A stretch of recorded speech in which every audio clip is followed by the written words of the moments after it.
بھارت اس وقت بین الاقوامی طور پر ایک ریپ کنٹری کی شناخت پا چکا ہے اور یہ عالمی میڈیا کا بھی موضوع سخن بنا ہوا ہے۔ ریپ کیپٹل کے نام سے مشہور بھارت میں خواتین مسلسل جنسی زیادتیوں اور ہراسگی کا شکار ہو رہی ہیں۔ ڈاکٹر سے لے کر بچیوں تک، مسلمانوں سے لے کر ہندو خواتین تک اور غیر ملکی سیاح خواتین سے لے کر اداکاروں تک سب درندگی کا شکار ہیں۔ مودی سرکار کے دور حکومت میں ریپ کے بڑھتے ہوئے واقعات کے باعث بھارت کا امن و امان خطرے میں پڑ چکا ہے۔ بھارتی نیشنل کرائم ریکارڈ بیورو کی رپورٹ کے مطابق مودی کے 10 سالہ دور حکومت میں خواتین کے خلاف جرائم اور جنسی تشدد میں اضافہ ہوا۔ خواتین کے خلاف جرائم کی تعداد 2014 میں 3,37,922 سے بڑھ کر 2020 میں 3,71,503 ہو گئی۔ ٹائمز آف انڈیا کے مطابق ممبئی میں ریپ کے واقعات میں 2012 سے 2021 تک 235% اضافہ ہوا۔ رپورٹ کے مطابق 2020 سے 2021 کے دوران خواتین کے خلاف جرائم کے 4 لاکھ سے زائد کیس رجسٹر ہوئے۔ نیشنل کرائم ریکارڈ بیورو کی رپورٹ کے مطابق بھارت میں روزانہ 86 خواتین جنسی زیادتی کا نشانہ بنتی ہیں، جبکہ ہر گھنٹے میں خواتین کے خلاف جرائم کے 29 مقدمات درج کیے جاتے ہیں۔ مودی کے دور حکومت میں خواتین کے خلاف بڑھتے ہوئے تشدد حکومت کی ناکامی کا منہ بولتا ثبوت ہے۔ بھارت میں خواتین کی عصمت دری کی کئی گمنام اور انسنی داستانیں موجود ہیں۔ 2017 میں بھارتی ریاست اتر پردیش میں بی جے پی کے ایک رکن کی نابالغ لڑکی کے ساتھ اجتماعی عصمت دری، 2018 کشمیر میں ایک مسلم لڑکی کے ساتھ زیادتی اور قتل، 2020 میں اتر پردیش میں ایک دلت لڑکی کے ساتھ اجتماعی زیادتی جیسے متعدد واقعات کی تاریخ موجود ہے۔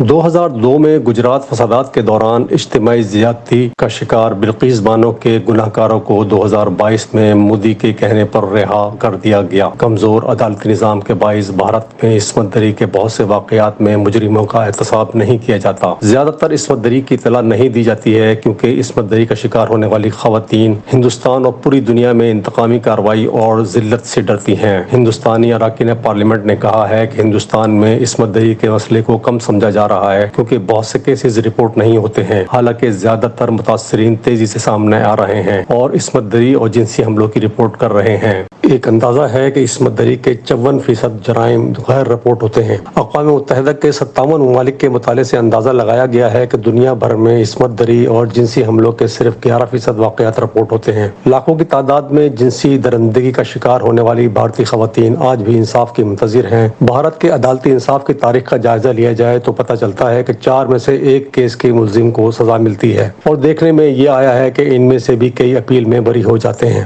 اپریل 2013 میں جج وریندر بھٹ نے مشورہ دیا کہ متاثرہ کی واحد تصدیق پر انحصار کرنا عصمت دری کے مقدمات میں کسی کو بھی مجرم ٹھہرانے کے لیے ایک آسان ہتھیار بن چکا ہے۔ دہلی ہائی کورٹ کے جسٹس کیلاش گمبھیر نے کہا کہ عصمت دری کی سزا کی دفعات کا اکثر خواتین کی طرف سے انتقام اور انتقام کے ہتھیار کے طور پر غلط استعمال کیا جاتا ہے تاکہ وہ پیسے بٹورنے کے لیے جھوٹے مقدمات درج کر کے اپنے مرد دوستوں کو ہراساں اور بلیک میل کر سکیں اور انہیں شادی پر مجبور کر سکیں۔ شیو سینا کے ایک منہ بولے اخبار سامنا نے ایک اداریے میں ممبئی کے deputy inspector general of police کی مبینہ عصمت دری کی شکایت میں حمایت کرتے ہوئے لکھا ہے کہ کسی پر عصمت دری اور چھیڑ چھاڑ کا الزام لگا کر سنسنی پیدا کرنا ایک فیشن بن گیا ہے، جبکہ سہودر مینز رائٹ گروپ کے بانی شونی کپور نے مطالبہ کیا کہ سزا سنائے جانے تک ملزم کا نام عام نہ کیا جائے۔ سپریم کورٹ کے ریٹائرڈ جسٹس بی این سری کرشن نے بھی ملزم کو گمنام رکھنے کی دلیل دی۔ عصمت دری کے واقعات میں کم سزا کی شرح کا حوالہ دیتے ہوئے انہوں نے کہا کہ اس میں کوئی شک نہیں کہ ملک میں عصمت دری کے قوانین کا غلط استعمال ہو رہا ہے۔ 2013 میں دہلی کی ضلعی عدالتوں میں ایسے 460 مقدمات میں سے صرف 2% اجنبیوں کے ذریعے کیے گئے پائے گئے۔ ان میں سے 41% مقدمات والدین کی جانب سے رضامندی سے جنسی تعلقات کو مجرم قرار دینے اور ختم کرنے کے لیے درج کیے گئے، 24% شادی کے وعدے کی خلاف ورزی کے تحت درج کیے گئے اور 30% جاننے والوں اور رشتہ داروں کی جانب سے کیے گئے۔ جنوری 2019 میں سپریم کورٹ نے فیصلہ دیا کہ جو مرد کسی عورت کے ساتھ رضامندی سے جنسی تعلق رکھتے ہیں اور بعد میں کسی بھی وجہ سے ان سے شادی سے انکار کر دیتے ہیں، ان پر عصمت دری کا الزام نہیں لگایا جا سکتا۔ غیر ملکیوں کے ساتھ عصمت دری نے کئی ممالک کو سفری مشورے جاری کرنے پر مجبور کیا ہے کہ خواتین مسافروں کو ہندوستان میں سفر کرتے وقت احتیاط برتنی چاہیے، چاہے وہ گروپ میں ہی کیوں نہ ہو۔ سڑکوں پر ٹیکسیوں کو چلانے،